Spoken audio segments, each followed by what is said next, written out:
ពីដើមមានសេដ្ឋីមួយមានទ្រព្យសម្បត្តិច្រើនណាស់គាត់ថែរក្សាពូជពងវងតកូលពីម៉ែពីឪម៉ែឪធ្លាប់មានសទ្ធារក្សាសិល5ចាំសិល8ចេះចែកទានមានមេត្តាដឹងគុណឪពុកម្ដាយធ្វើបុណ្យអញ្ចឹងទៅស្រាប់តែគាត់ស្លាប់ទៅកើតជាប្រអិនញោម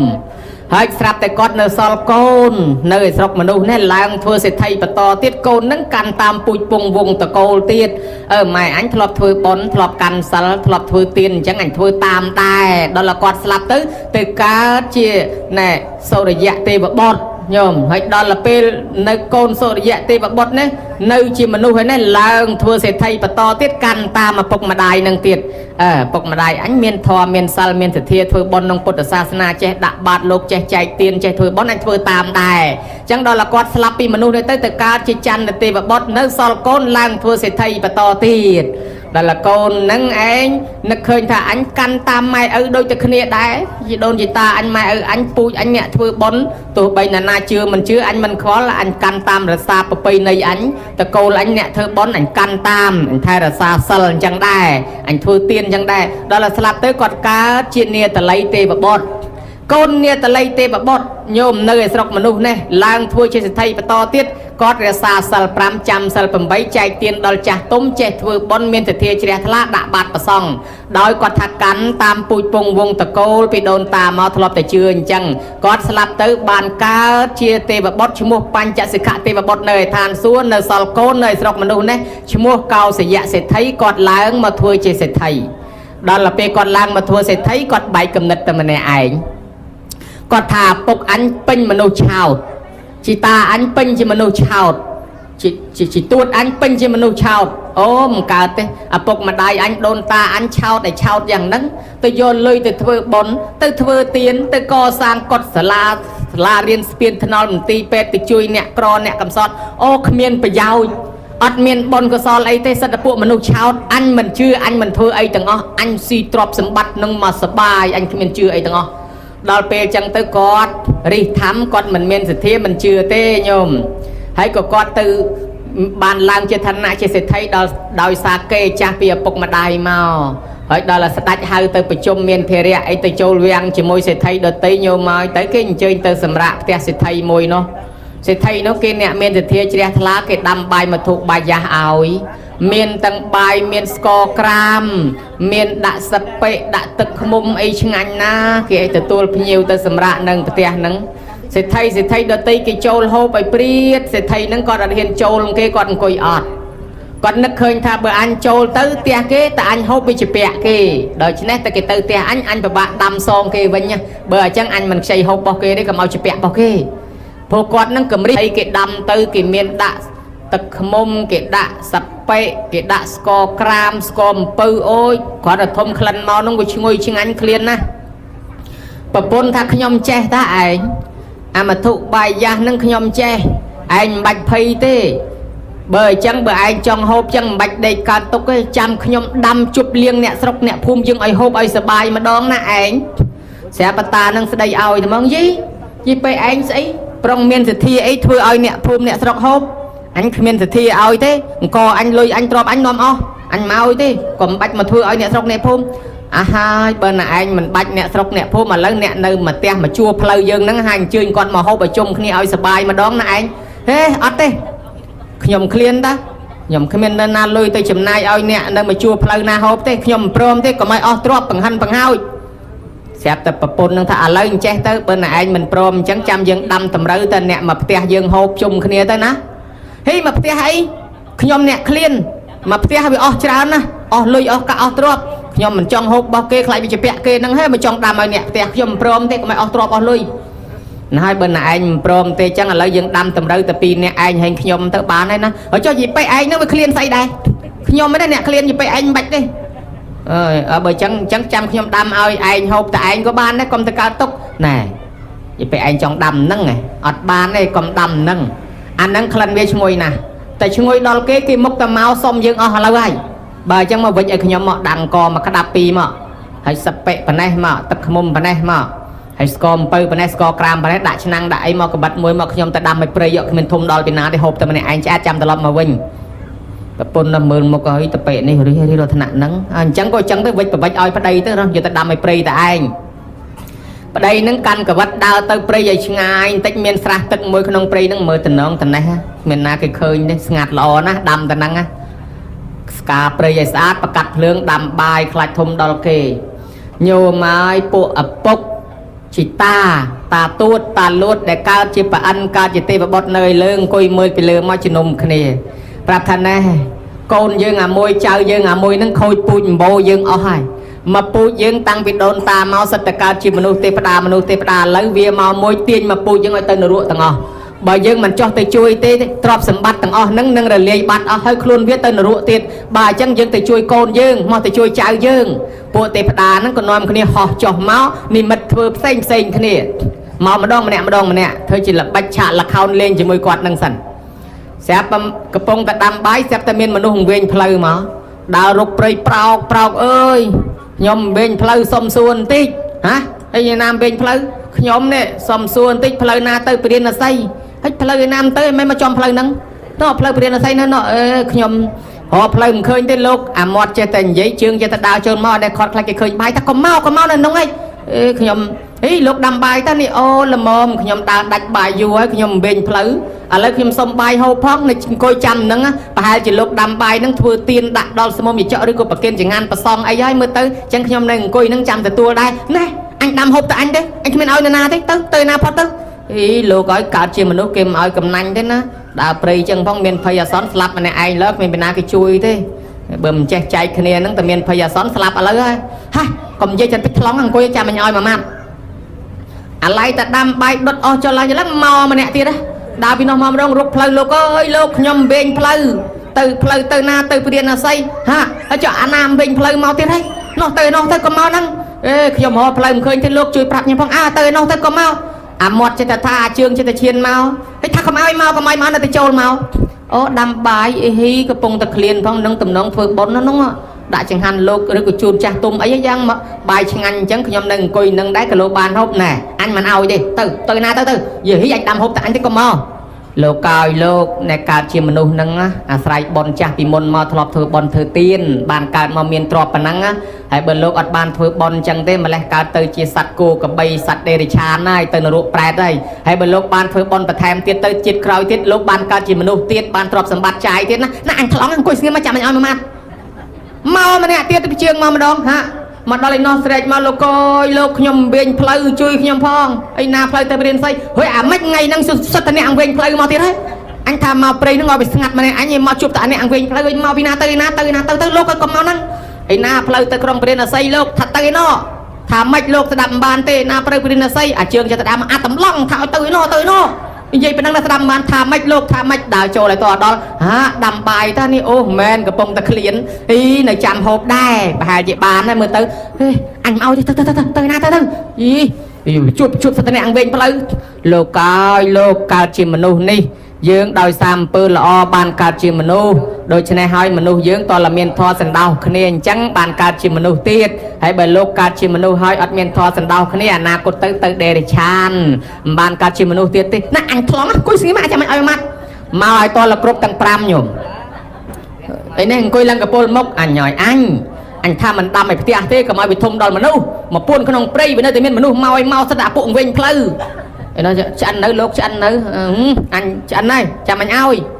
បេះស្លឹកមកដាក់ដៃដាក់ដៃអញឲ្យទៅបេះស្លឹកសកែមកស្លឹកសកែបេះស្លឹកសកែម្នាក់មួយមកពួកទេវតាអស់ហ្នឹងបេះស្លឹកសកែម្នាក់មួយយកមកតម្លាក់ព្រុសប៉ុនជាងអីងាប់អញហុចស្លឹកសកែក៏ធំម្លេះអញមកឲ្យទេធំពេកអញ្ចឹងបាយអញមកប៉ុណ្ណឹងផងឲ្យអស់ហើយទៅយកស្លឹកកគីវិញស្លឹកកគីពួកទេវតាហ្នឹងលុកដៃទៅព្រៃហែមមកពៀននោះបេះស្លឹកកគីតម្លាក់មកប៉ុនក្រែក្តាងើ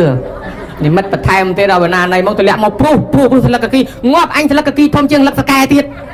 ធំជាងក្រែទៀតអញមិនឲ្យទេអញមកឲ្យទេលោកនិយាយសច្ចៈក្នុងព្រៃផងថាឲ្យគេខំអង្គុយចាំឲ្យដល់ពេលចុងក្រោយថាមិនឲ្យគេហ្មងអញណាតែស្គីមិនឲ្យចាប់មិនតិចយកមកដាក់ហើយអាបាយហ្នឹងចាប់មកប្រងតែមកទាំងអស់ឲ្យតែចាប់ទាញមកវាប្រងតែមកទាំងអស់បេះមិនចង់ដាច់បេះខាងនេះមកខាងនោះបេះខាងនេះមកខាងនោះវាចង់តែមកទាំងអស់អាម៉េចវាបាយហ្នឹងបេះតម្រាំបានដាក់ឲ្យបន្តិចម្នាក់អញ្ចឹងដល់ពេលអញ្ចឹងទៅស្រាប់តែរៀបប្រហូបទៅញោម អាពុកខ្លួនឯងបក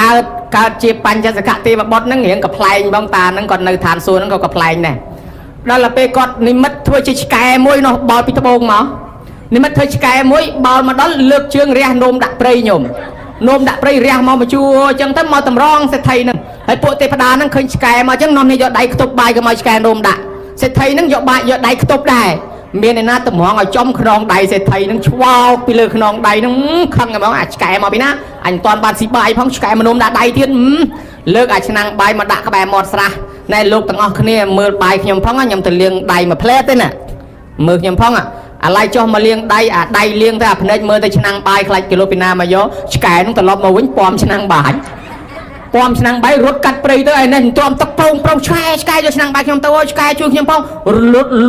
លូតឡើងពីក្នុងស្រះមកដេញតាមឆ្កែនឹងពនុងមួយទៅហ្មងឆ្កែពីណាយកឆ្នាំងបាយខ្ញុំទៅមិនទាន់បានស៊ីមួយម៉ាត់ផងយកទៅហើយដេញអាឆ្កែបោលឲ្យឆ្ងាយបន្តិចត្រឡប់មកវិញបែរខ្លួនមកបរិចខ្លួនប្រប៉ាន់សេះញោមប្រប៉ាន់សេះហាមាត់អញ្ចឹងទម្លែងខ្លួនមកឯនេះឃើញតែឆ្កែប្រប៉ាន់សេះបោះអាពនុងចោលរត់យកព្រះអាយុរត់មកហើយគេជួយផងជួយខ្ញុំផងស្រាប់តែមនុស្សនឹងអង្គុយ4នាក់នេះងើបឡើងទៅលើដែតទៅលើអាកាសសំផុតចុងព្រៃអស់ហើយលីងហើយក៏រត់ទៅម្នាក់ឯងឆ្លាចុះឆ្លាឡើងជួយខ្ញុំផងហាហើយពួកឯងដែតទៅលើមេឃអស់ហើយពួកឯងជាស្អីគេពួកឯងជាស្អីគេបានគេសើចកិលគេនិយាយប្រាប់គេថាណែ